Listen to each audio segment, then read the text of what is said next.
Good afternoon, everybody. Thanks for tuning in. John Kelly Profiling here, and welcome. Today, we're going to be featuring Stock Incorporated, System to Apprehend Legal Killers Incorporated. Can't thank you enough for all of you tuning in. Really appreciate it. Today we're going to have two of my team members, Dr. Edward Mirsky. We call him Dr. Eddie. He's a walking psychological dictionary, as far as I'm concerned. He's the purest of the pure. He's a doctor of psychology. He's not a PhD. He's a doctor of psychology. He's a PsyD. On the crime front, nobody better. We got retired Commander-in-Chief of Detectives Frank Adamson from King County, Washington. Frank is very well known for the Green River case. He was one of the longest running commanders and chief of detectives of the Green River case, and brought Gary Ridgway to justice. Of course, it was actually the DNA and finally brought Gary to justice. But Frank ran the Green River Task Force. I'd like to send our appreciation out to all the members of the Green River Task Force, alive and dead. Those guys will never be forgotten. They did a great job, and they went through a lot of hell in that investigation. At the same time, I want to send a shout out to Grizzly True Crime. Okay, Gisela K at Grizzly True Crime. Fantastic. She works very, very hard to put her shows together. I mean, very hard, much harder than I work. So I just want to give her a shout out. Thank her for having me on. I want to thank her for all her professionalism. And she had mentioned something a while back, and it's something we're going to be expounding on today. Killing to feel alive. It's going to be a very interesting show today. I think you're really going to appreciate it. Give it a chance. I think it's really going to pull you in. Again, thank you so much for your participation and moving forward. We're going to be focusing on the Idaho college murders. We're going to be talking about that today. And we're really going to be focusing on a suspect, or in our terminology, person of interest. We cannot say this man is guilty, this man is innocent until proven guilty. However, he is a very, very interesting person to us. And we want to kind of deep dive a little bit with him on the murders and see what we come up with when we put our heads together. Now, I want the audience to know this is completely raw. We have not practiced for this. So you're going to be joining us on a brainstorming meeting. That's what's going on here. Most importantly, we'll always be looking forward to your comments and concerns. Something else that's extremely important for us is we want to send our deepest sympathies and condolences to the families and friends of the victims up at the Idaho College. It's a very, very sad situation. And we really, really grieve along with them. They're beautiful kids. And for them to have their lives cut short so early in their lives, that it's extremely heartfelt by us. And we hope to shed more light on this person of interest, again, who is innocent until proven guilty. So we'll see where we're going here. So we're gonna try and just pull this apart today in a raw way to try to find out what makes our person of interest tick, or what made him tick. And we're certainly open to all the comments you guys want to send through, and we will get back to you, in a timely way. We ask you to be civil, be nice to each other. If you like what you're getting, please subscribe. We always like subscribers. We can't thank you enough for all the subscriptions we've gotten. And again, we truly respect and appreciate your comments. So with that all being said, what do you say we jump in here and get an idea of what's going on here? Frank, I'd like to start with you. From what you've gleaned from a law enforcement perspective, before we move on to the psych stuff with Dr. Eddie and us, and start heading in that direction. Let's focus on the law enforcement direction first. What you think, what you see, what you feel, keeping in mind, we're dealing with a person of interest in our terminology. That's innocent until proven guilty, and that's just the way we fly. Okay, so what do you think? What do you see, Frank? What do you want to talk about? Well, the first thing I'll again repeat that, a person is innocent until proven guilty. So, having said that, what I think is interesting about this crime and this particular person of interest is that he had an interest in law enforcement, and that's not odd at all. Ken Bianchi, for example, was he wanted to join a police force. And he was one of the Hillside Stranglers, just so the audience knows who he was. Kim Bianchi was one of the Hillside Stranglers, right? I mean, just so. So anyway, my point is that it could be anybody. Oftentimes, a person that is a multiple murderer. If this person is a mass murder as opposed to a serial murder, but it's possible that he's murdered someone in the past. If he indeed is the killer, the murders were pretty sophisticated, which indicates to me that this person has a lot of knowledge about how to commit a murder.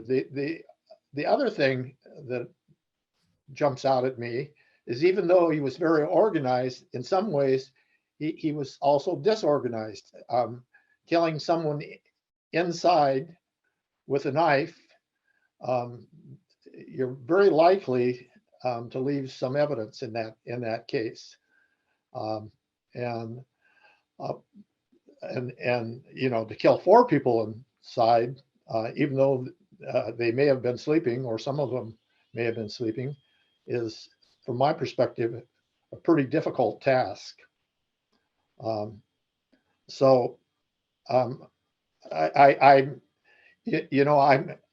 impressed with the job that the Idaho police and the other people that are helping them have done in this case. And some of the things that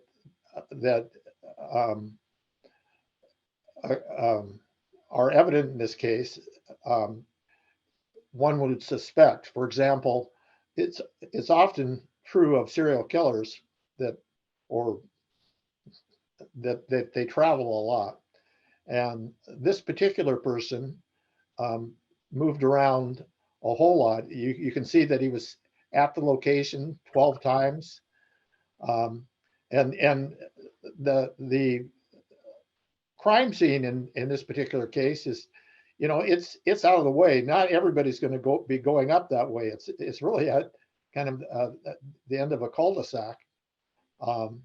And the other thing that's amazing to me about this crime was that 2 people were left alive inside the residence. So one of them apparently saw the murderer, and thank goodness that she was smart enough to lock her door and not come out. And so, you know, this is a terribly tragic event. And the only other thing I'd like to say right now is that whoever did this, from my perspective, has no feelings about other human beings. It just seems totally impossible that he would. You know, that's really interesting you bring that up, Frank, at the end. Do you know the New York Times ran with that today? There's another paper running with that today as well, that they're saying as a child, more or less, I didn't read the whole article, I just saw the headline. They're running with, as a child, he felt no feelings, he felt no remorse or no guilt. So it's interesting, you know, the way that that fell right in there, you know, and you know, I want to ask Dr. Eddie, and we spoke about it the other day just quickly, to try and explain anhedonia. You know, in looking at, well, let's explain anhedonia first, Eddie. Why don't you explain that? Talk about anhedonia, you know, the inability to really enjoy pleasurable things, because I want to bring that to the audience. I want to show the audience how that connects to mostly serial killers. This guy here, like Frank said, we don't know if he killed before, he didn't kill before. He is considered a mass murderer, not a serial killer at this point. But man, I'll tell you, I see a lot of similar signs on Bryan, and again, he's innocent until proven guilty, but boy, there's a lot of red flags here. Go ahead, Eddie. Talk about anhedonia. Well, it's a psychiatric term, of course. It's not one that people use that often. You know, if you know, for clinicians who may have clients that come in that claim that they just don't seem to get pleasure out of anything. You know, most things that normal people get pleasure out of, you know, eating meals, you know, food, sex, you know, watching sports, whatever. These people have anhedonia, just don't seem to be able to experience any kind of pleasure. If you parse the word, a meaning, you know, without, and if you look at the word hedonism, you know, most people have heard the word hedonism means, you know, getting a lot of joy and pleasure and seeking it and, you know, having, you know, experiences to the max of, you know, getting that pleasure. If you're anhedonic, it's usually associated with severe depression, at least moderate to severe depression. That's one symptom or one feature, one characteristic that's often reported. Now, when it comes to our POI, this person of interest, we don't know his full history. There's a lot to learn. You know, I think we can all say that we have some clues and ideas, but you know, I don't know if he's ever sat down with a you know, licensed psychiatrist, psychologist, and had a formal evaluation done. That will probably be where it winds up in court if we had to project into the future. It's got to be a battle of mental health professionals.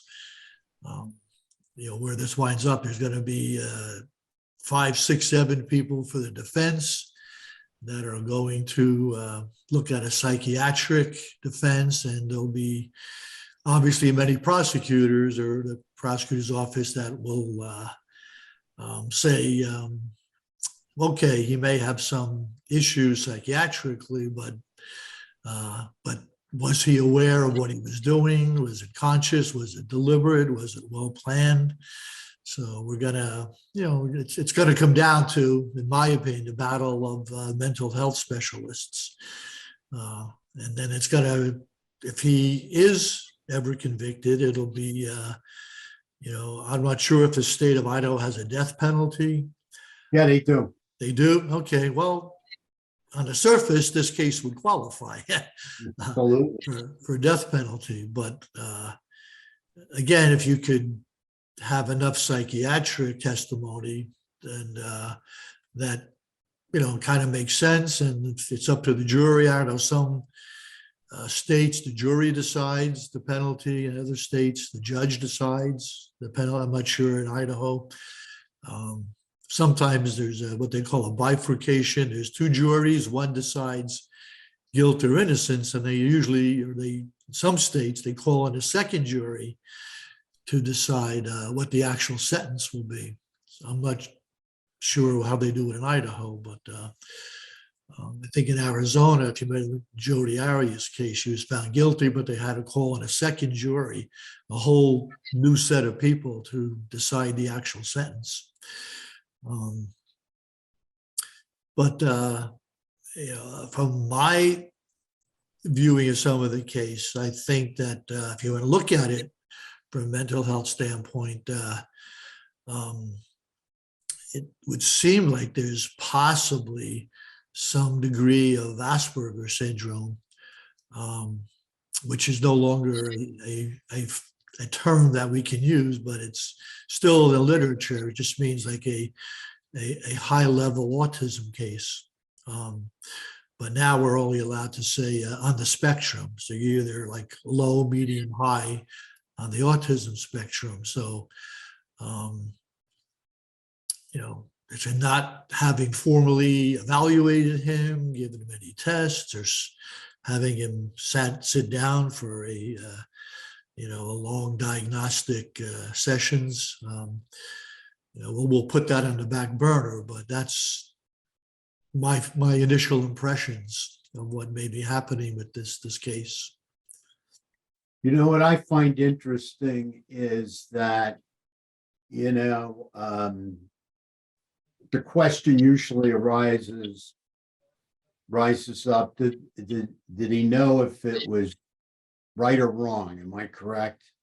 Was he so mentally ill that he did not know, it was wrong, his actions were wrong, trying to decipher right from wrong. And I sit back and I look at this case and I say to myself, boy, it's going to be real hard for him to come up with that defense if he's going for a PhD in criminology, right? So my actions right or wrong, this is going to be a long road for the defense as far as I'm concerned, from what I've seen so far. We may be surprised. You never know how these guys can pull, or girl can pull rabbits out of their hats. Something else I think that's really ironic here in a way. Supposedly, our person of interest really has a lot of rage and anger towards women. Okay. Supposedly going back to childhood and possibly resulting from being abused by young girls when he was going to school, I guess in grade school. And the ironic part for me is now he's facing the death penalty. And the only thing really standing between him and the death penalty is a female. Okay, his defense attorney is a woman. All right, his main defense attorney. So that's a little bit ironic to me, that this guy supposedly had so much anger that he was acting out against women, but yet, now his life is hanging, in the balance, could be hanging in the balance between a female attorney in the courts. But as far as the knowing right from wrong, Eddie, is that part of that mental health defense? Oh, sure. Well, his defense attorney or attorneys, I imagine there'll be more than Yeah, one. there'll be more. There'll be a whole team. Um, they have to have come up with some defense. If the forensics are overwhelming, and we don't know all of that yet, you know, there's DNA evidence, and there's the films, and you know, him coming in and out of the neighborhood 12 times. And so the forensics are pretty strong. You know, but you know, as a defense attorney, you've got to come up with something. It seems like the only defense is some psychiatric defense. So At this time, yeah, right. at this time, yeah. The right, it would, yeah, as you mentioned, all things considered that we do know, there's a lot of things we don't know about this case. Every day, some new tidbit comes out. We will know almost everything, you know, by the end. His childhood, his background, his heterosocial skills, lack of them, heterosexual involvement, lack of it. We'll know pretty much every little piece of the puzzle. You know, when it goes to trial, who knows? It may not even go to trial. You can do a plea bargain, you know, and as you know, it happens all the time. They'll take the death penalty, you know, away if you plead guilty. You know, it saves the families a lot of grief and taxpayers a lot of money, and that's a possibility in this case, as is true in every case. You know, if the prosecutors want a conviction, and you know, if he is convicted, at the very least he'll spend his life in jail. So it can't hurt anybody else, really. But did he know right from wrong? I mean, certainly. Most people considering, like even what Frank said before, that it was pretty well organized and, you know, pretty well planned, well thought out. But yet there were certainly mistakes made. So I think he's probably shocked that he made those mistakes. I would think that he tried hard to have a perfect crime. And as most of us know, that's almost impossible to have a perfect crime, right? Especially nowadays. Maybe 50 years ago, it was a little more easier to do it. Nowadays, with cameras all over, thank God for the cameras in this case. And I think that's kicked off the beginning of the end for this POI. You know, the other part too, just jumping back on anhedonia, you know, I was really stuck on it because I have seen this, you know, coming up through the addictions field, right? Mhm. And I'm recovering myself. And, you know, coming up in through the addictions field and understanding like how many times I've sat with addicted people, and they've talked to me about, well, you know, I just don't get pleasure out of anything anymore except my drug. You know, everybody has a drug of choice, right?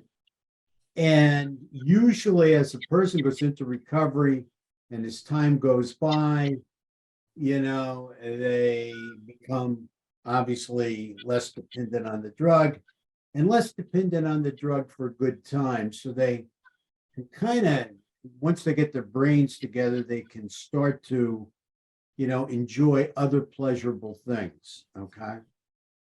But also too, you know, in my professional life with serial killers, you know, that's something I've asked every one of them. You know, what about feeling any empathy, any care, any concern for your victim?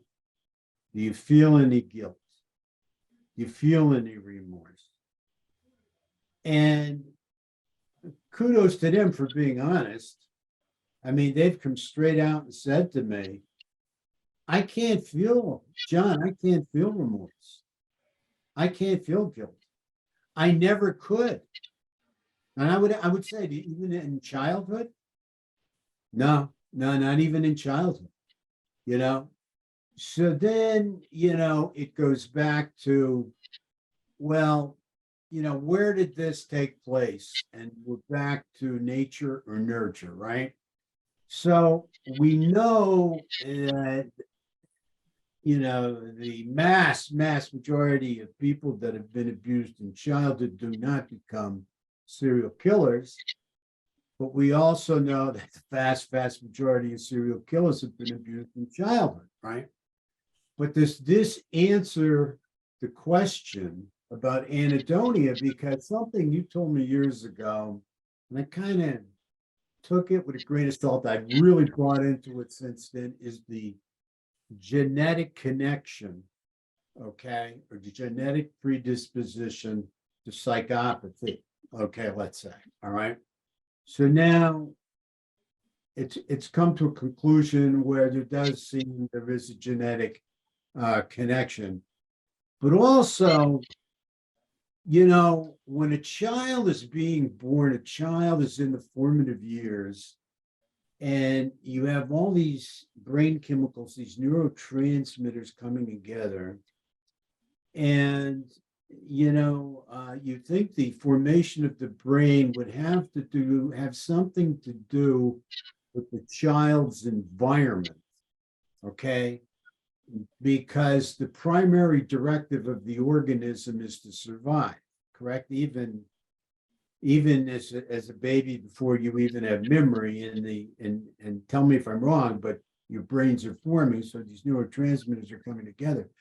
So if you grow up in an abusive kind of situation where you're not given a lot of love and care and everything, can that also play a role in this anhedonia, or do we think this is specifically genetic, this inability to really enjoy pleasurable things? For instance, I can say to, someone that's an addict, well, maybe you don't feel pleasure now for pleasurable things. You don't have an interest in skiing or swimming or something, but did you ever? And they'll say, oh, yeah, when I was younger, before I got into the drug culture, I used to enjoy that stuff. But since I'm into the drugs, I nothing else satisfies me. I mean, I get high, just from my drug use. Well, that's a very interesting answer, because what does that mean? I get high. Okay. I mean, what does that mean? Well, I feel good, I feel really good, I feel alive. And I've had them tell me this, like I feel alive when I'm drugs. So, as I marched on and we got together and moved on into serial killers, what's so interesting to me is, since they don't get pleasure out of anything else, it seems they get stimulation and pleasure out of the hunt, out of stalking, out of having control and dominance, and out of killing.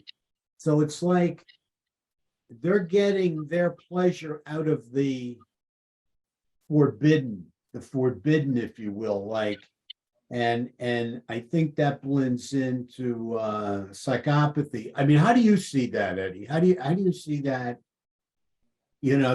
that moving on, you know what I mean? Where the only thing they do get pleasure out of is, like stuff that's forbidden, raping and killing people and stealing or burning buildings down or whatever. I mean, it seems like their sense of arousal, okay? Their sense of arousal and excitement has an extremely high threshold. Do you know what I mean? I mean, can you elaborate on that at all? Well, again, we have to look at each case individually and, Yeah, absolutely. talking in general, I mean, there are people that are pure psychopaths, whether they're born that way or they somehow develop along the way. That's up to a lot of debate. I guess all the experts are still, doing a lot of research. There's good evidence that sociopathy, psychopathy can be genetically transmitted, and there's a lot of good evidence that's influenced very strongly by the environment that you live in. So this case that we're talking about now, I don't know a lot about his family history and all that. I think we just know that he was generally considered to be somewhat strange and odd and I don't know, kind of creepy, I guess would be the word a lot of people described him. Again, that to me, if it was happening in grammar school, high school, college, if that was the impression people were getting, it's probably more of a genetic thing. That's what I mentioned. Maybe he's on the autism spectrum. I'm not concluding that by any means. We don't know that. He needs to be formally evaluated, by some experts, but kind of fits. But not all. Certainly not all people with autism or Asperger's become murderers. I think it's actually extremely rare. In this case, we're gonna, it's mind-boggling from many, many dimensions. How do you become a PhD student in criminology and yet become a mass murderer? I guess one feature of this whole thing too is the word hasn't been brought up yet, but narcissism. It seems like he's got some degree of narcissism because he's planning, thinking I can do the perfect crime, I can get away with it, and maybe I can get a PhD thesis out of it, and maybe I can become an expert and become a professor in college or something. I can say I am an expert. I think, from my understanding, his main area of interest was trying to understand any killer, just anybody, the feelings and thoughts that go in before, during, and after a murder. I think that's been said a few times. That's he made that public. I think he was trying to get some research done. What are the thought process, the thoughts and the feelings. There's cognitive part, there's the emotional part. It's a fascinating area. I'm sure there's been research there already, but he was trying to sounds like get a doctoral dissertation, by studying that and becoming an expert. And one way to become an expert, I guess, is perform some acts in that area, which appears that he did. So and it's also fascinating stuff. It's also a way to become a moron. It's also a way to become a moron and to end up in a cage. You know what I mean? Well, facing the death penalty. There's no question. Sometimes the narcissism can just take over. The narcissism, just saying, I know I'm smarter. I know I can. If I plan it well, I'll get away with it. And there's 5 million people in jail now that have said the same thing. I know I can. I'm smarter than the average bear, and I can.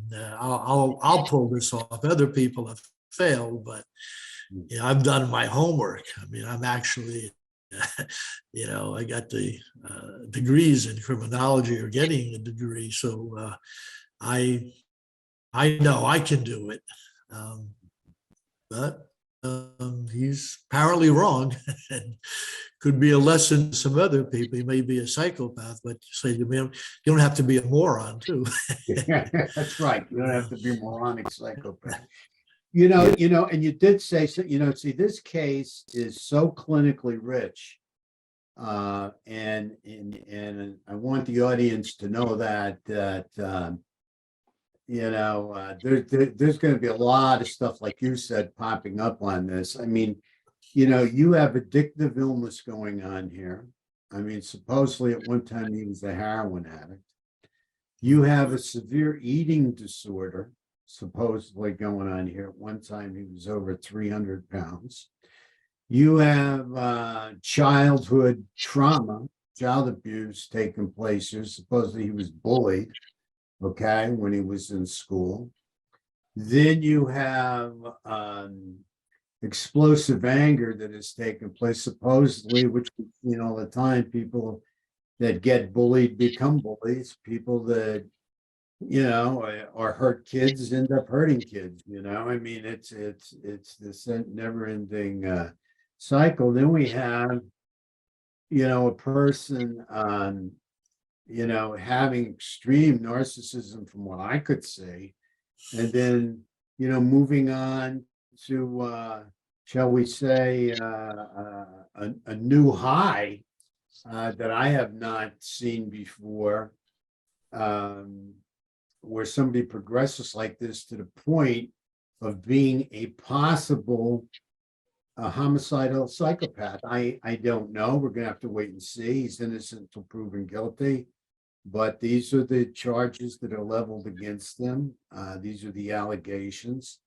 And, I guess we're just going to have to, wait and see. But there's so many different pieces to this, that are going to have to be, we'll be doing some of that too. Just for ourselves, taking this apart, because like I said, this is pretty clinically rich case, along with the magnitude of the horror that has gone on here.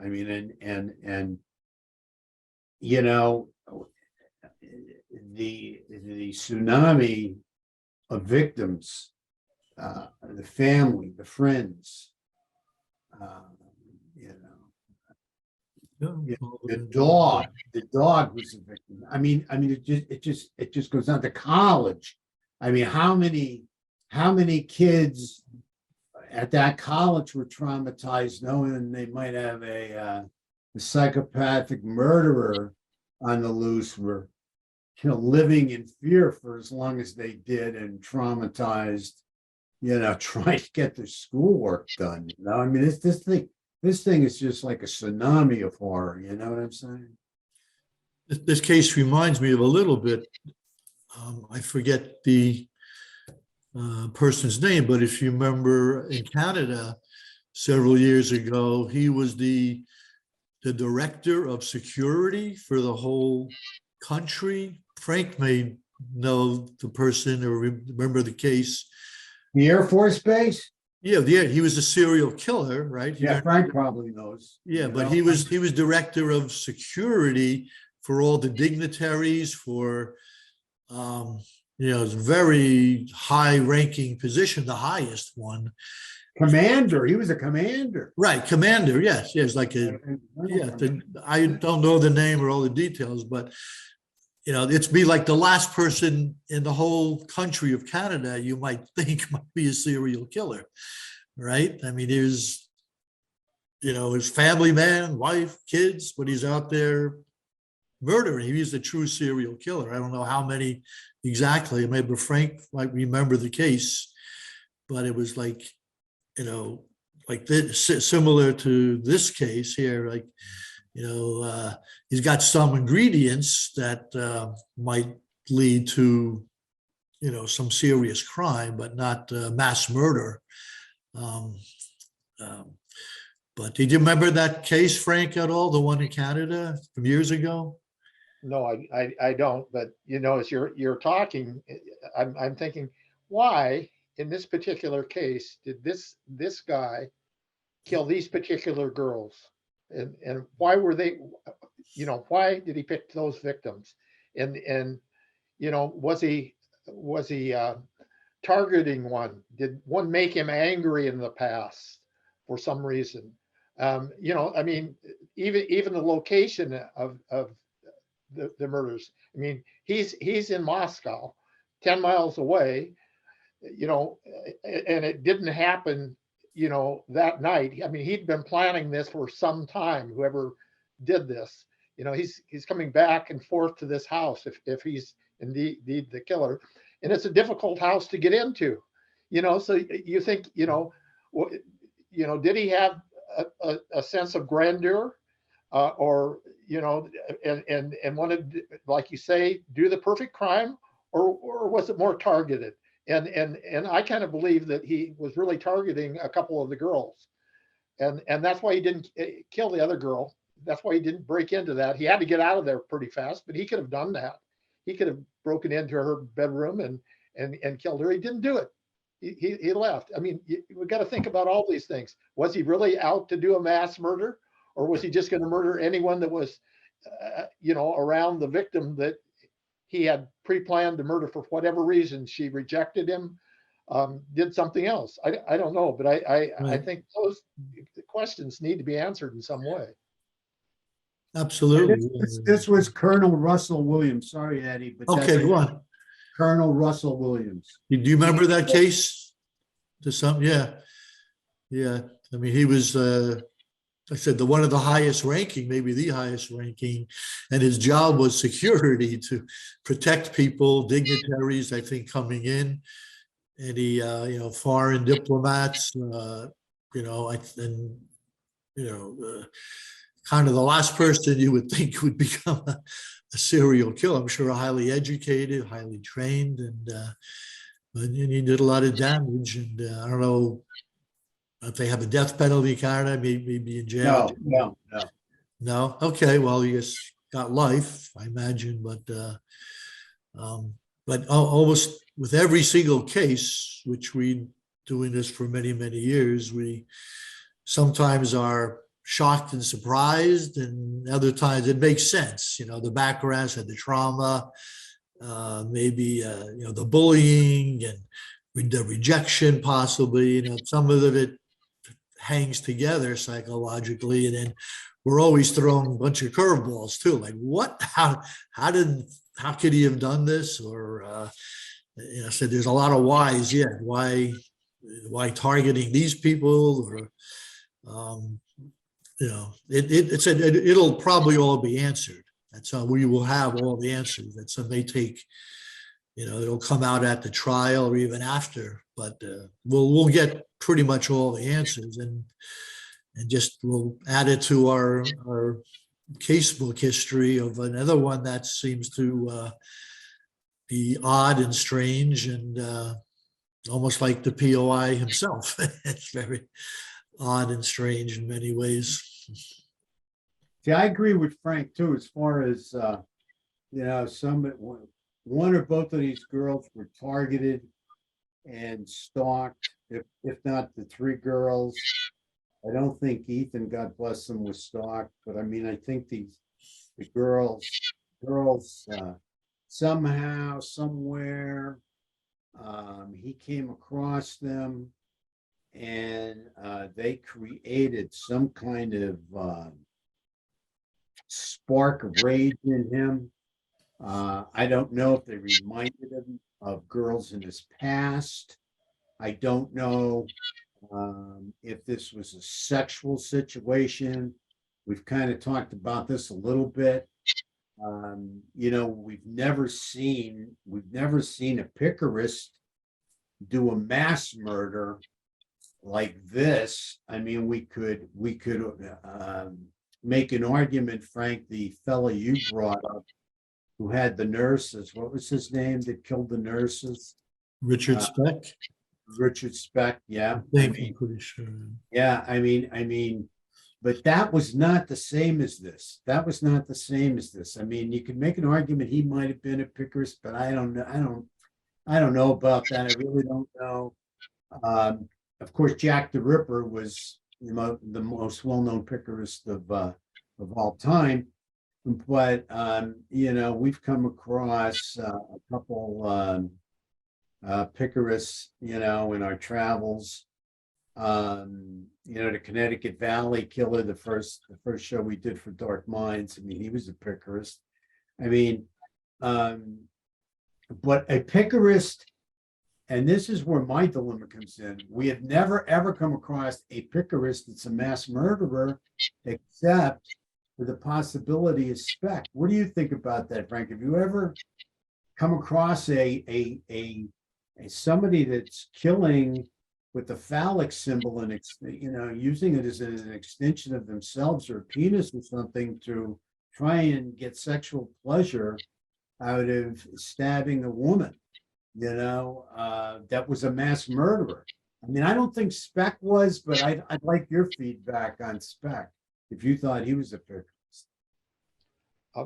I don't think this murder was a picarist. I think he was using that knife fairly fast. He was killing them fast, and that was the purpose. It kind of blows my mind that a person can do that. With human beings, lovely human beings, and seem to have no emotions about it. I mean, from what we can, what we're learning later, and I think about intelligent people. Ted Bundy was intelligent.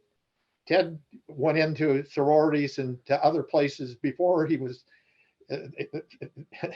before we even knew that he was killing people. And there were probably numerous people that he killed that we didn't know.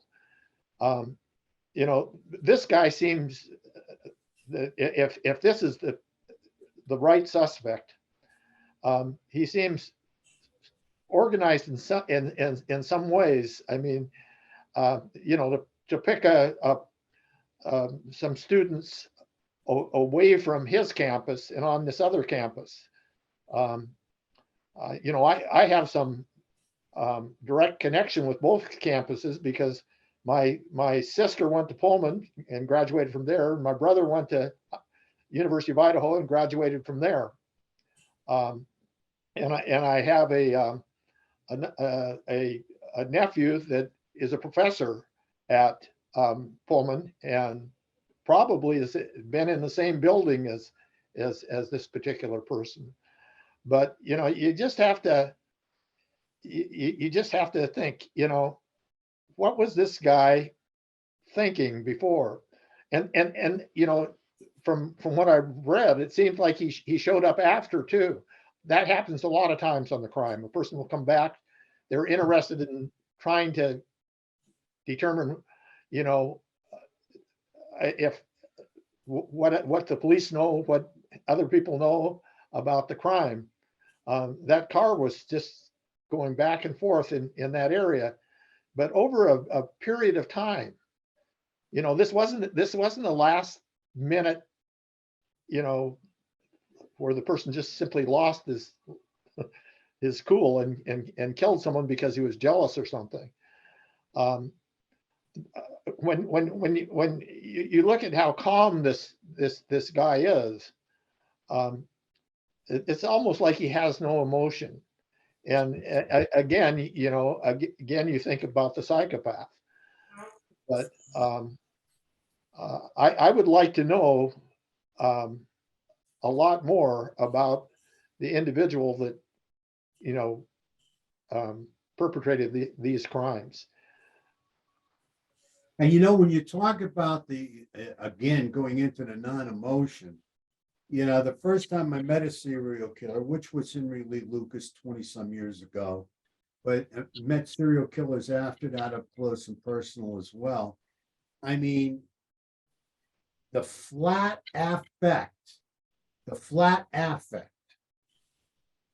is something I couldn't get over right off the hop with Lucas, because I felt like I was talking to a robot. I felt like I was in front of a human being, and I felt like this human being was talking to me, but it was like robotic because I was getting a feeling like there was nothing inside. There was nothing inside. And in other serials that I've talked to up close and personal on the phone and am interviewed, I mean, there's nothing, I mean, it's just, John, we don't feel guilt. We don't feel remorse. We don't, no, I mean, it's hard for me as a human being to understand that.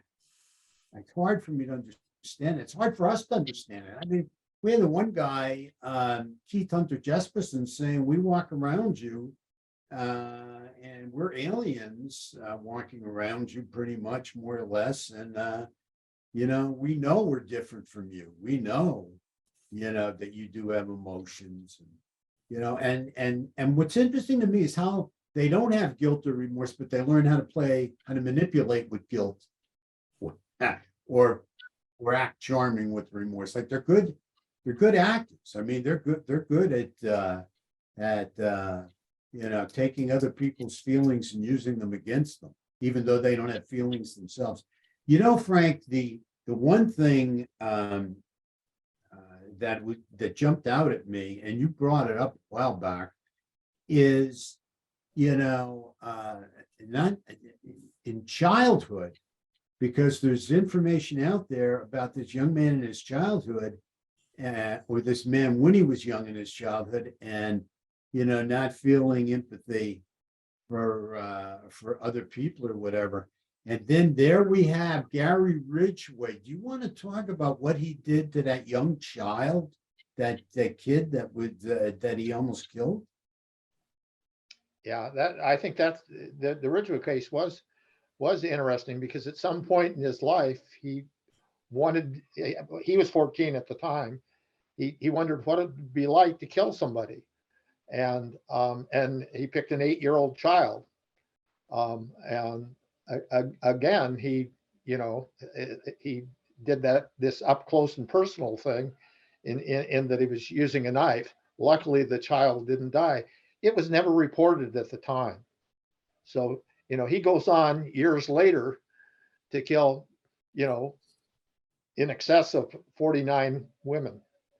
It's just unbelievable. And yet the people around him didn't believe it. I mean, they didn't think that it was in his personality to do that kind of thing. And so, again, when I look at this crime, I keep thinking of, Crime and Punishment and Dostoevsky's novels, and I'm thinking, if this is indeed the killer, he's been thinking about this for a long time. If he hasn't done something in the past, and he may not have been, to get a PhD, you have to do an awful lot of work to accomplish that end. And he may have approached this crime in the same way that he approached his education over time. But there's so much of this that in some ways doesn't make sense. And in other ways, you can begin to understand that, if you have a really narcissistic, psychopathic individual, they might indeed do this crime. Absolutely. And what's interesting too, he got his bachelor's in psychology. So sometimes we see this where people don't get into therapy. They figure it's better off spending the money and getting educated, and hopefully they can figure themselves out. And I wouldn't doubt if one of his reasons, for deciding to get into psychology, because certainly, he might have felt that it could tell him more about himself by taking classes on it and learning about psychology. Obviously, it wasn't his cup of tea, because then he moved over and got a master's in criminal justice. So that's where he was headed, and then he was off, to get his PhD. Just one thing I want to bring out too, I think it's very interesting. The other day, Gisela K was talking about it. Gisela K was talking about this on Grizzly True Crime, something we've talked about in the past, but it was interesting the way she landed on this. She brought it out, killing to feel alive, killing to feel alive. And going back to where we started this conversation, a lot of addicts are using these various drugs and they will say to feel good, but again, what they're really talking about is feeling alive. It makes them feel alive. The sensation they get from the drug, or the high of the drug, but it's the sensation they get. And when I've talked with these different people, these different serial killers, it's like they're telling me it's the highest of all highs. There's nothing like it. And again, what they're doing, like Gary Ridgway, this guy is addicted to killing, for sex or whatever that made him feel alive. For necrophilia, I mean, it's so bizarre. It's so bizarre. But we're dealing with extremely mentally ill people, killing to feel alive. What an oxymoron. You know what I mean? What an oxymoron. Killing to feel alive. And then with Ridgway, I mean, the flat effect was right there. I mean, I could see it right through the TV on a guy. I never met him. But with these, this anhedonia, I'm sure that was part of his stuff as well, because he was so sexually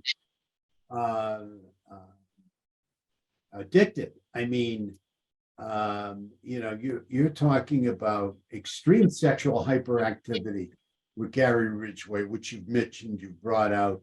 And these guys, a lot of these guys are like that. And then it's not enough. They add on the forbidden, the necrophilia, Bundy, Ridgway, or, the murder just in general. I mean, there's so much involved. There's so much, and it's like very stimulating, exhilarating, thrilling, whatever you want to say. But it's like their drug of choice. It makes them feel all of it. It makes them feel alive. They have power, they have control, they have dominance. It's pleasurable. I mean, think about it.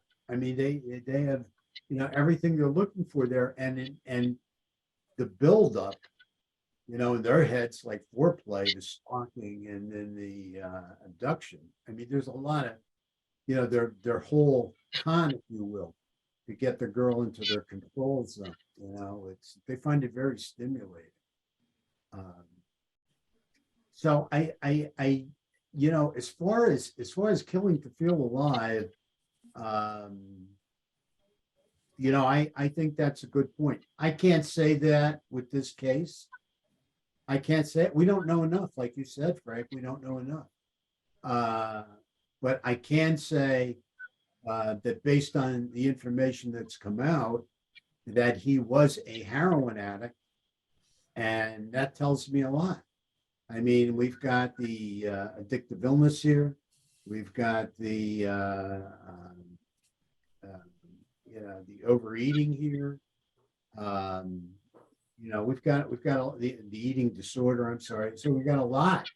There's a lot going on here, and then we have, this period of recovery study.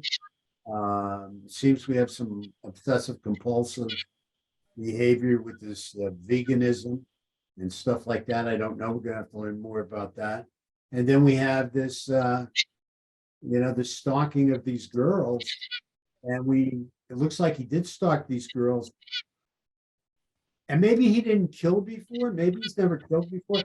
But Frank, Eddie, do you guys believe he stalked women before? Even if not up close and personal and looking in the windows of their house, we know most of these guys are voyeurists. But do you think just stalking them through their Facebook and through the internet? That's certainly very possible, yeah. I mean, so, well, each one of us could come up in our audience with hundreds of questions that Yeah, there's a lot of that, questions. that we need answered, and they will be answered, I'm sure. How many books will be written about this and movies, and we'll pretty much know everything that we're asking. We just don't know now. You can speculate, probably did some voyeurism and stalking on the internet. Like, so we don't know. Did he know these people personally? Did he ever meet them? Was he rejected by one or more girls? And we don't. I think the police may know some of that. They're not revealing everything, but his attorney may know, or the prosecutor probably knows a lot more than we know now. But we'll all know at some point. What was his pattern of behavior, and his thinking. I had a case, this reminded me of several years ago, extremely intelligent young man. I won't say the school he went to, but he kept going into the girls' dorm and hiding in the bathroom and hiding in the stalls. And he's caught a few times, given warnings, made to go to treatment. And he just kept doing it despite being in treatment and the warnings from the campus police, from the town police. And they finally had to, they temporarily expelled him. They said, I think it was about a year that they said, you cannot come to the campus for 1 year. And he wound up going to a junior college, continuing. He's very, very bright. His SAT scores were almost perfect. And yet he had this compulsion to go into girls' bathrooms and hide. And in his mind, that was a good place to meet and a good way to meet. Just hide in the stall and have the girls walk in and open the stall, and he'd be there and he'd say, hi. I'm here to, see if you want to go on a date. I saw him for quite a while, and he seemed to be doing much better. The junior college, of course, did not have a dormitory. They have, bathrooms, but didn't have, so he couldn't really go into dorm because there was no dorm. But he was led back into this school that he started. And guess what? Same thing all over. It's almost like he could not understand what he was doing and the implications. He just, and he was, diagnosed with, he's autistic, clearly autistic. He'd be classic like Asperger's, which again is not a term that we can use anymore. He's like, high functioning Asperger, but no matter what we did and tried, the family, the police, whatever, he went back to school, and within a short time, back in the girls' dorm, back in the stalls, back in the bathroom. And of course, after that, he was expelled. So it's kind of hard to explain these things, but it was just a fascinating case where he just seemed he was fixated on that was the best way to meet girls. And that's the way he was going to do it. I don't know whatever happened in the long run. We don't see patients forever most times. So, but that I always thought about the case. Was it a failure on my part? Was it the disease was just so strong? His compulsion to he had almost no concept of social etiquette, of the proper behavior. His mind was so focused on this was the best way, the great way to meet girls and try to date them. Well, you know what you run into too. It's funny you mentioned when he went back, I guess, back to the school or whatever. Yeah, he went back to the school. He was suspended, let's say, for a minimum of a year, if I remember. Very good university, very top-notch place. But they had a girls' dorm and a girls', everything, and he would somehow slip in there, and and hang out in the stall, wait for the girl to open the stall, which for the girls, it's pretty damn scary. You know, you Okay, can my imagine. God, right? Yeah, see a guy standing there saying, hey, you want a date? Yeah, yeah, that's pretty insane, really. Yeah. No. But you know what happens too? I've seen it over and over again in the because you start to split hairs when you talk about obsessive compulsive behavior and addiction. I mean, it's like it could be either one, right? I mean, we can make addiction obsessive compulsive behavior, and we can make and define obsessive compulsive behavior as addiction if we wanted to. But what I've seen is the triggering. I've seen people go and get clean and then go back to where they live or where they work. And there are triggers.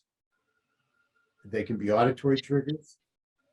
They can be usually visual triggers.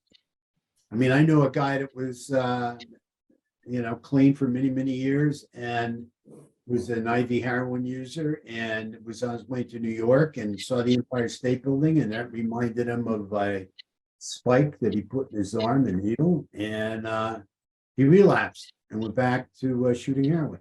So he may have went back to the school, but something in that school that he saw or heard or whatever, it could be a song on the radio, but that's how people get triggered.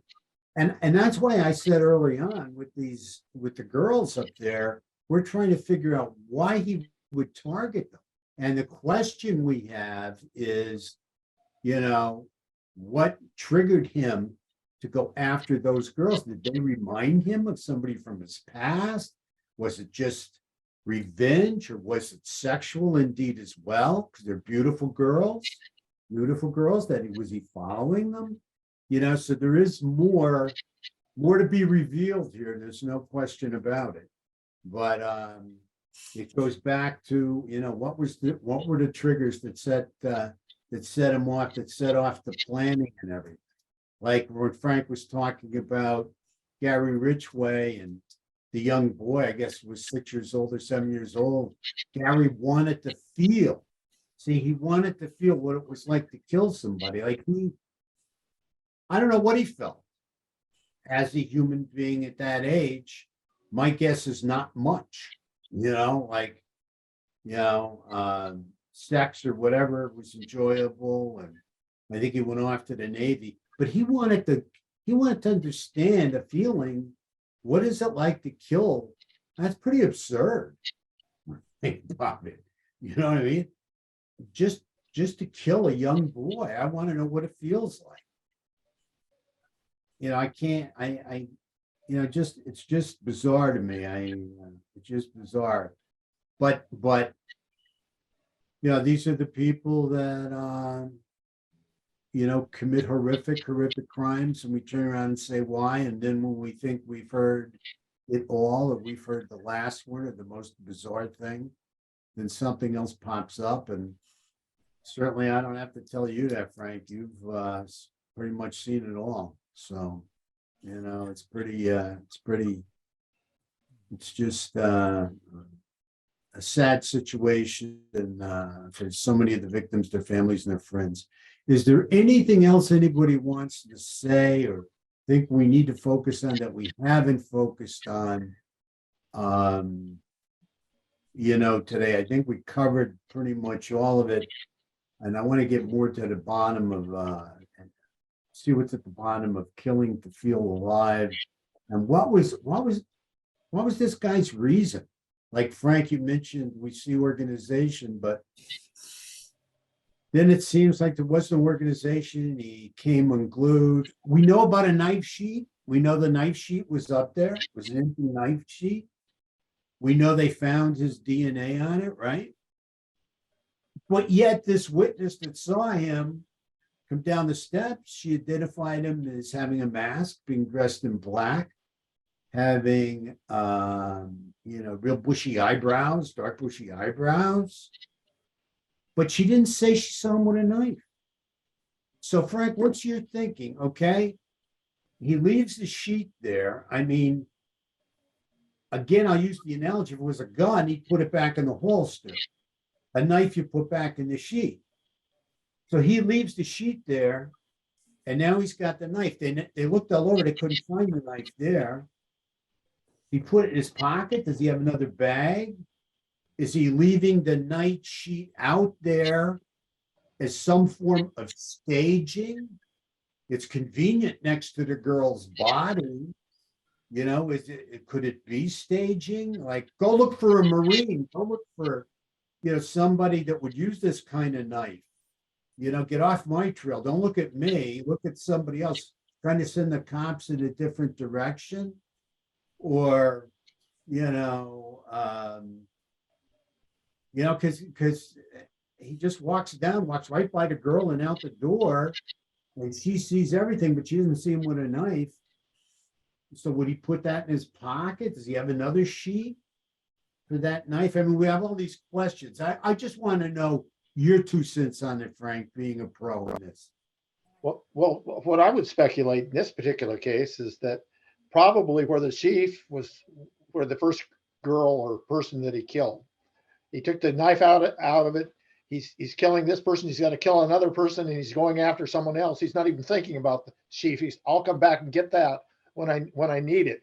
I mean, that's basically what I think he's doing. And then it gets interrupted by him seeing this other girl. She comes out, and I got to get out of here, and he leaves. I mean, that's what I'd speculate. It may not be true, but that's what I would think. Okay, well, hey, that's as good a theory as any other right now. Let me tell you what, it's a pretty solid theory. There's a witness. Somebody just saw me. I got to get out of Dodge, right? I mean, that's very, very practical, because we know the one thing these guys do not want to do is get caught. Okay. I mean, and usually after they've murdered somebody or a few people, I mean, they're pretty scared. I mean, they feel some fear. They do not want to get caught and go to jail and get thrown in a cage. Is there anything else we need to talk about today? I mean, we're going to have a lot of meetings over this and be going over this case for quite a while, I could tell. Is there anything else we need to talk about today or hit on today? Well, certainly one issue everybody, I think, wants to know is what was his real motives? Everybody loves to find motives and get the motives. I'm thinking that there's at least 2 main ones. One was to, in an obviously extremely bizarre, strange way, do research for his degree. He's going to do some, in vivo research and, and use himself as the subject. What was I thinking before I went in? What was I thinking when I was there? How am I thinking after? He was going to, maybe said get a doctoral thesis out of this, without saying I am the perp, And the other one is the revenge against women, that being maybe rejected for so many years, being maybe bullied, being teased. And at that particular time, he decided, well, I had enough. I got to do something. So he can blend those 2 motives. They're kind of separate, but maybe they're overlapping to some degree as the main motives. Nothing justifies what he did. There's nothing in the world, right, that we can rationally, logically say, that makes a lot of sense from a normal person's thinking. Everything is extremely pathological. There's many people who have been bullied, almost all of us at some time. We don't, harbor thoughts of killing and actually follow through, of course.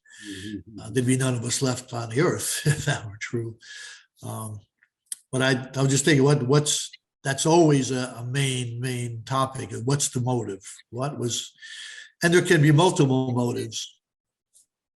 Sometimes people kill because they want insurance money, plus they want to get rid of someone they hate.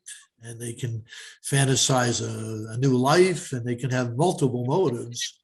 You can kind of prioritize them, but so for this guy, I think it was a combination of his career as a criminologist. He actually follow through with a major crime. If he's the killer, right? Right. If he's, If yeah, he's we're the saying, killer, well, he's the we've killer. said it many times. He's a person of interest. He's the only one that they seem to have. I mean, there Well, were he's their some people- suspect. He's their suspect. Yeah. Yeah, yeah. I think it's, and there could be other motives too. You can kind of rank order them, maybe put a whole bunch of them on the list. Maybe he wanted to prove to himself and others that, I think, didn't he try to become a member of the police department? He wanted to do research for the police department and they turned him down. So maybe the motive was to say, well, look at, there's crimes going on. Maybe if you had hired, maybe if you had let me become a member of your force and at some level, I could have prevented that. If you were like stupid enough to not hire me when I asked you. So this is now, I'm going to show you, some serious crime that can happen. And you were foolish enough to shut me down. And so that could have been a motive too, right? I think, and you know more about this, John. I think that he tried to become a member of not an officer, but he said, I have valuable skills and information that I can offer the police department. And I think they said no. Well, there's two parts to that. One, he claimed his aim was to help law enforcement in general in the digital world, I guess. I think it had to do with maybe cloud, Right. computers, but it was all internet, high-tech kind of stuff he knew that he could help law enforcement with. That's one piece of his career. That's what he wanted to do in his career. The other thing he wanted to do, it seems, when he was at Pullman, and this bugs me a little, when he was at Pullman, or maybe not Pullman, maybe it was Moscow, I don't know, but he went to law enforcement up there, and he wanted to work with them a while, just to work with them, just to do a little study there. And what's the word I'm thinking of? I'm blank. An internship. He wanted to do an internship up there, and it never happened. The internship never took place, and that bothered me in a way. Because, well, I guess a lot of kids, want to do that are involved in criminal justice, want to do internships or ride-alongs or whatever. I mean, that's certainly understandable. But what bothered me here was he reached out to these folks, and for whatever reason, it looks like he never did do the internship. That's what I read in the paper. However, it was no surprise. I'm sure it was no surprise to him that they were looking for the white Elantra. And he had a white Elantra. And he was right there at Pullman. And supposedly he had some kind of relationship with law enforcement. Law enforcement, I have it written right here, had 22,000 Elantras that they had to eliminate, that they were looking at white Elantras throughout the country. So, I thought to myself, a reasonable person in a doctorate program student in a doctor program would consider talking to his law enforcement friends, and this is just my opinion. I mean, I probably would certainly consider this as long as I was innocent, right? And go over and say, hey, look at guys, I want to save you some work. I happen to have a white Elantra. Okay, you want to clear me, you want an alibi, whatever you need, you want to go check my car out, here it is. You know, I mean, if my career is going to be working with law enforcement, and I've just gone to law enforcement to talk about interning, right? And they're right by the college, they're right in Pullman. I mean, why would it? I just think a reasonable person in a criminology going for a doctorate, being a doctorate student in criminology would, go and say, hey, look, I have a white Elantra. You don't have to worry about me. I'm going home for the holidays. You want to clear me, check me out, whatever you want to do, but see you. Have great holidays, and I'll see you when I come back after the break. See, I think like a reasonable student whose career is in law enforcement and had that interaction with them in the beginning would be more open-minded. Now, that's only my opinion. Okay, that's only John Kelly's opinion. So, whatever. Again, he's innocent until proven guilty, but sometimes it's not what you see done. Sometimes it's what's not done, right? That's how we look at things. Well, why didn't you?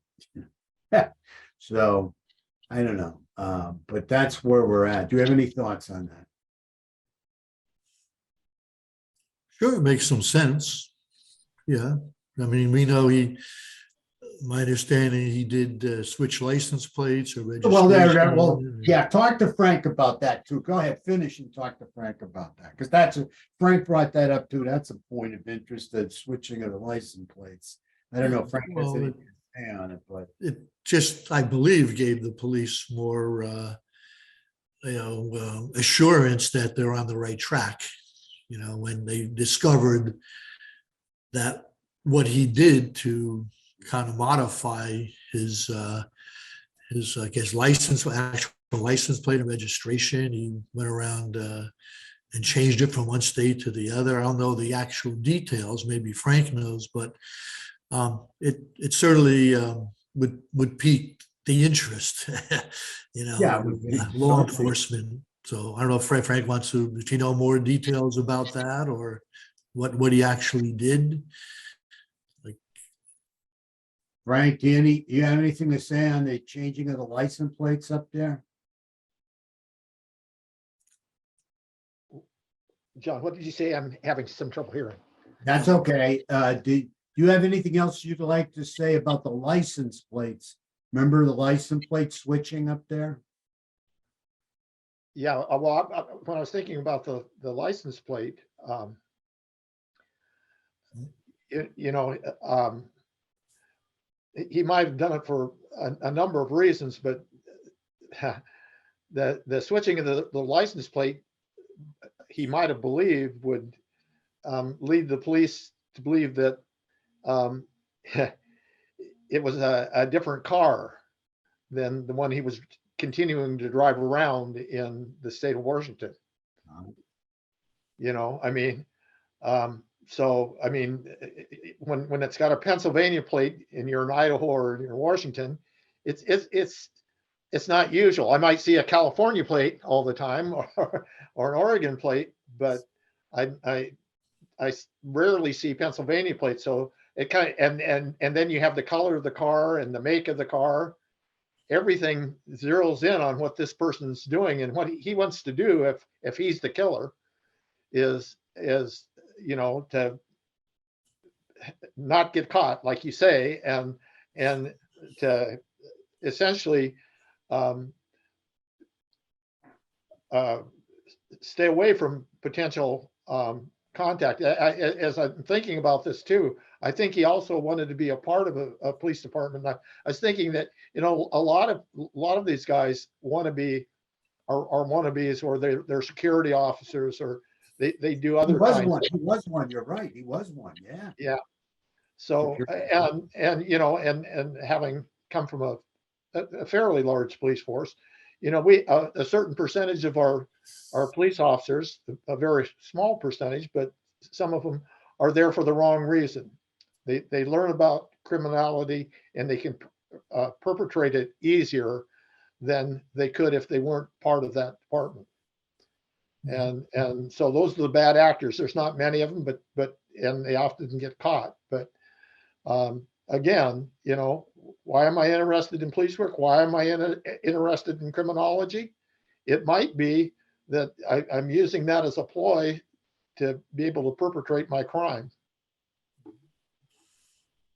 Yeah, they can gain some specialized knowledge, and, you know, and they can use it for their nefarious means, you know, nefarious ends. He probably, God knows how long he was fantasizing, maybe about killing women, maybe since high school or college, if he was getting rejected over and over.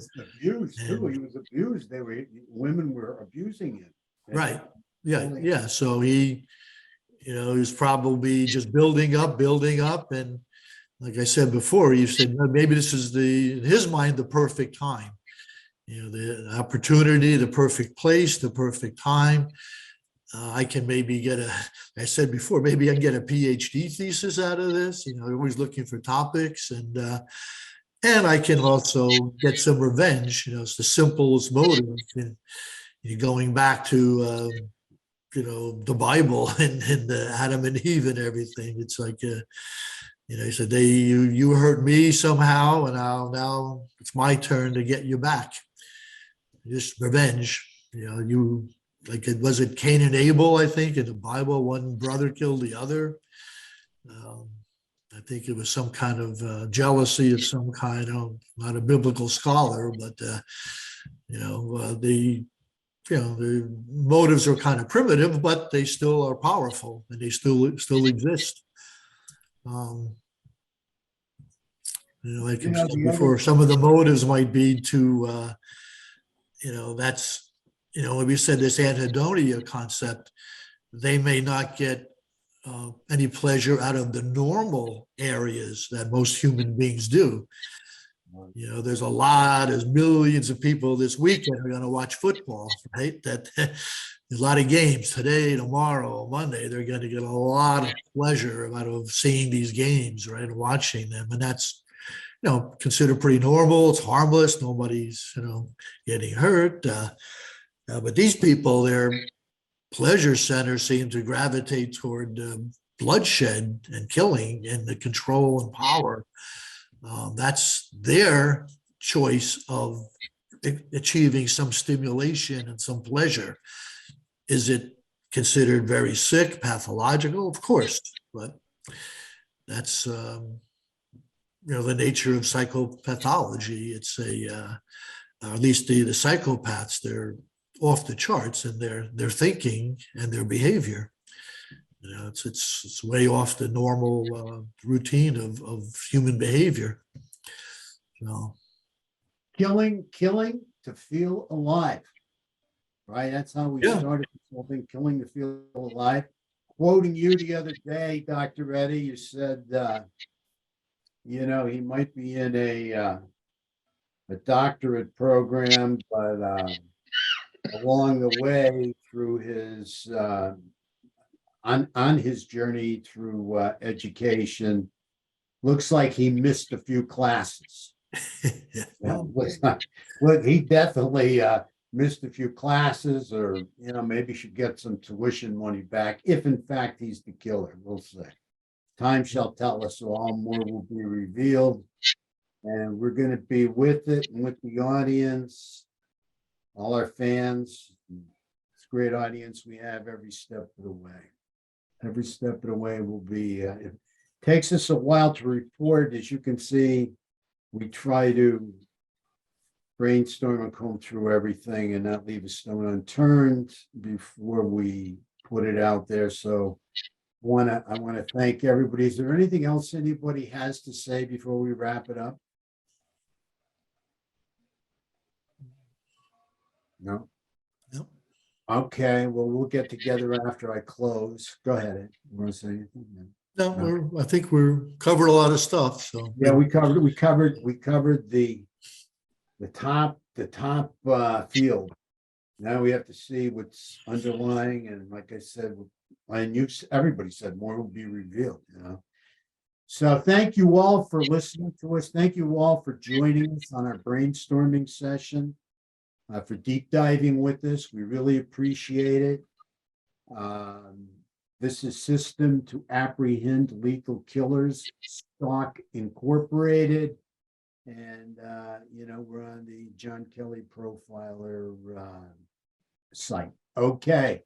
Again, to our audience, thank you so much. We can't thank you enough for, all your subscriptions, for hitting all the likes, for all your great comments. Most importantly, please stay safe out there.